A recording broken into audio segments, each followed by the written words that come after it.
absolute first with me, sharing it with you guys. I love it. A 1976 German Leopard tank. This particular one was made for the Italian Army. And why do we have one of these? This was one of the largest Porsche designed engines. And it's actually made by Mercedes, but however, designed by Porsche. And that goes along with this Porsche collection. As you can see, we'll come over here by the solar panels. It's a pretty good size. A 105 millimeter shell will be in that thing. Wow. And this will definitely get you noticed. If you want to keep up with the Joneses, you don't want a new supercar in your driveway. You want one of these in your driveway. Oh, wow. So in a sense, this would be a 4-person crew in this. You would have your driver, you would have your commander, your gunner, and then your loader. There is not a lot of room. And did you stretch today? Me? No, I didn't, sir. What am I going to do? Let's see if we can't get up here and show you how it works. Absolutely. Let's do that. Oh, this what we're going to start with showing you is the surface might be a little hot from the Florida sun. Yep. Here is the driver's seat. Oh, that's the driver's seat. Okay. And as you can see, there ain't a whole hell of a lot of room in there. No. You've got your main power switch here. You've got your escape hatch. And I found out the hard way that when you open that, it definitely does fall to the ground, and it's heavy. But I've seen the shooter's seat, and I've sat in that before. But if you want to go ahead and carefully climb up to the top, and try to always have 3 planks somewhere. This would be the shooter's seat? Here, I can take that from you. Okay. This actually be right here. This would be where the loader would sit. Right in here. And here again, not a whole lot of room. And what I'm going to do is I'm going to climb in there because that's how I have to open the other hatch. Okay, go for it. I do love what I do, everybody. Yes. Look at where I'm standing.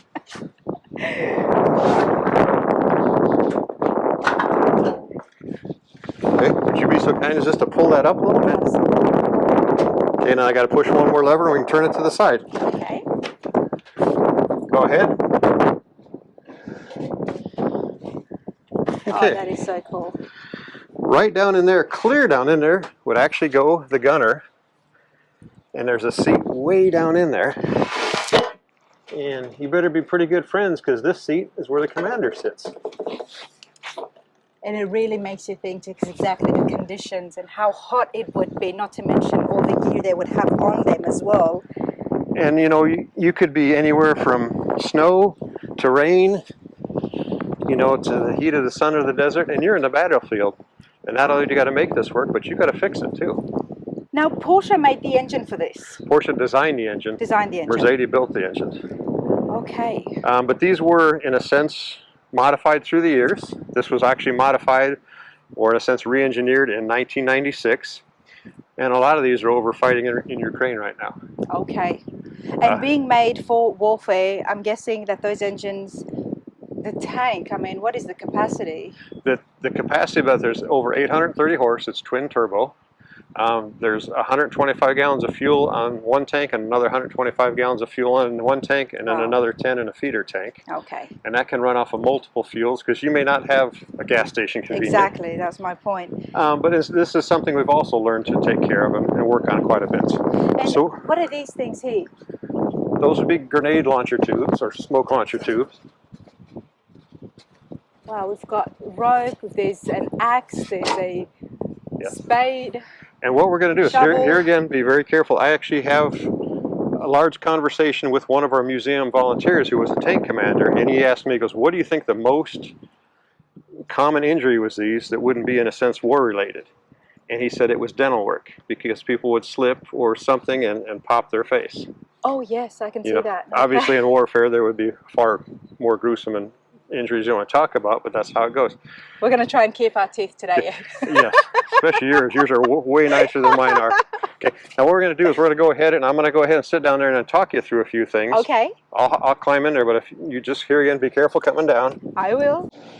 What kind of shape the batteries are in. How big are the batteries? They are actually probably 1 foot by 2 foot, and there's 2 of them. And it would be very similar to like you would have like a bulldozer or a large caterpillar machine, something like that, if that makes any sense. Okay, what I need you to do is, not trying to tell you what to do, but if you would please just make sure you got a hold of something right here, like grab here. Okay. We're going to see if it actually starts. Oh, that would be fun. And if it starts, we're going to move it over there, and I just want you to be careful. Okay. Power 1. Power 2. Fuel pumps. Glow plugs.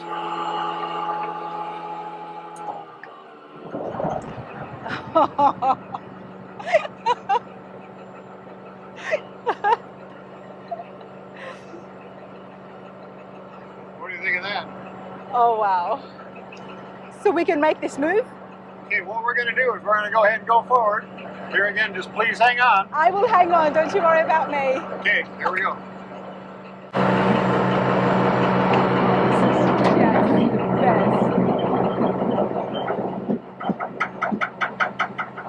This is an absolute first with me, sharing it with you guys. I love it.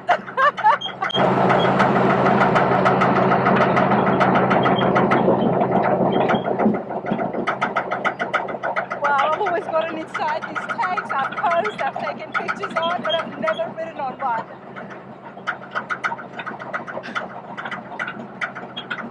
I'm so happy I could cry. We're going to turn a little bit up here, and then we'll park by the white tent. Okay.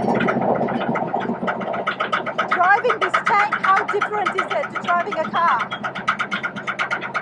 When it comes to steering?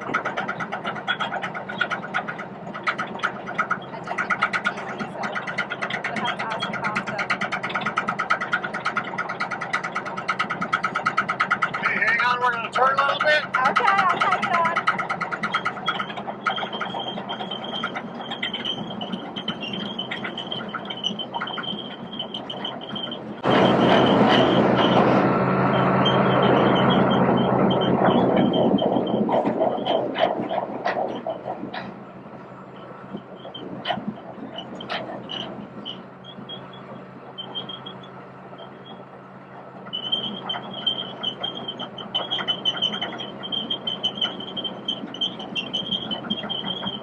Everything on this tank is there for a reason, and I'm going to try and ask Ed a few questions, like the things right here up at the front. Everything has a purpose, in my opinion, and let's try to find out more.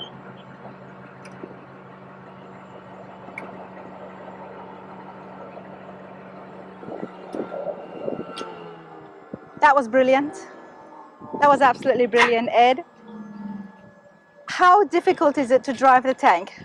It's actually, once you get a little training on it, it's not that bad. Okay. And you think, yes, there is a steering wheel in here, and you think, okay, I'm steering the wheel. No, you're really not. It's actually, it brakes on one side or the other, meaning it's grabbing and stopping and letting you go this way, or grabbing and stopping and letting you go that way. And as you can see, it's really pretty smooth.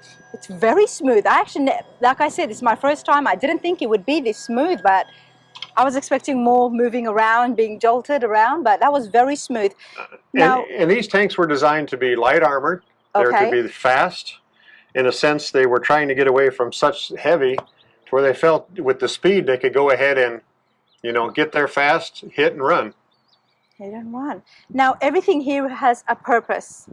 That's what I was just mentioning before. What's caught my eye is this right here, and the shape of these. Let you come out. Oh, sorry. Yeah. These are actually for snow and ice. They would go on the treads. Oh, they're spare ones. Yes. They come out. Yeah. Like I said, everything's there for a reason. Now, even the launcher, I guess. You'd call it the cannon part or the firing mechanism, yes. Okay, yes. It's got belts on it. Yes.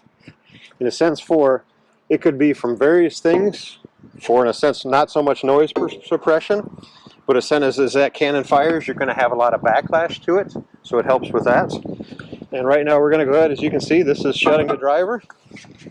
And it's a little crude, but there you go. And there's levers inside to actually do that. And stay where you are, please. And here again, this is something just please be careful on. Okay. And there you go. Perfect. It's a lot smaller jump than I expected.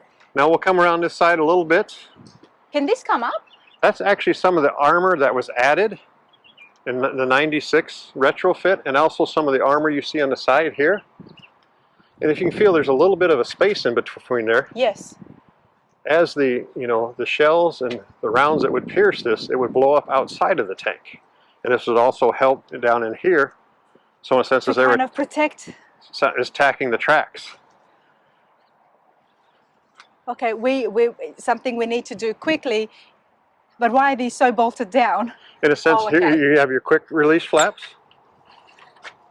And, something like that. And it just, Something like that. I see. There you go. I see. Okay.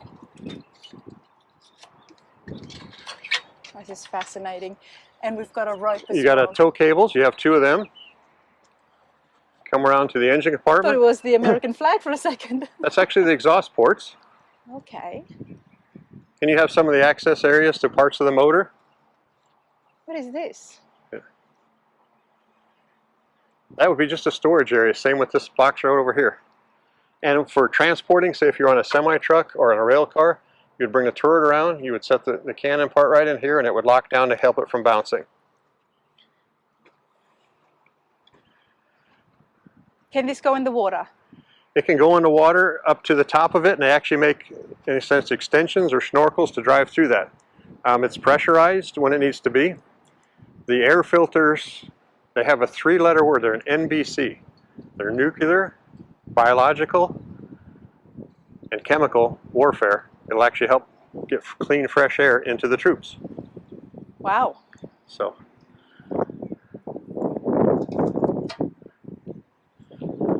next show you go to, you need to drive this there, and you'll definitely make a presence. Yeah. Don't be surprised, okay? Like I said, this is just the beginning. Okay. Out here you've got the large, grounds out here, and you can see a tent set up. What this tent is for is we're actually part of the Bavard Alzheimer's fundraiser. They give away a car every year, and it's a Mopar car. It's very successful. But we have an outdoor barbecue. They'll usually have a band out here. And at the same time, about halfway through the day, we'll do a drawing for the car. And does Mark donate the car? Actually, they buy that car in there. We just donate everything that goes along with it. Oh, it's a raffle. Okay. Yes. Nice. And that's something online and very successful. But as you can see, we're in the later part of the day. Sun's going down in the west, and the grounds are just stunning at this point. That's so when I pulled up, I was amazed at how big the place is. And like you said, the photos online don't do it justice.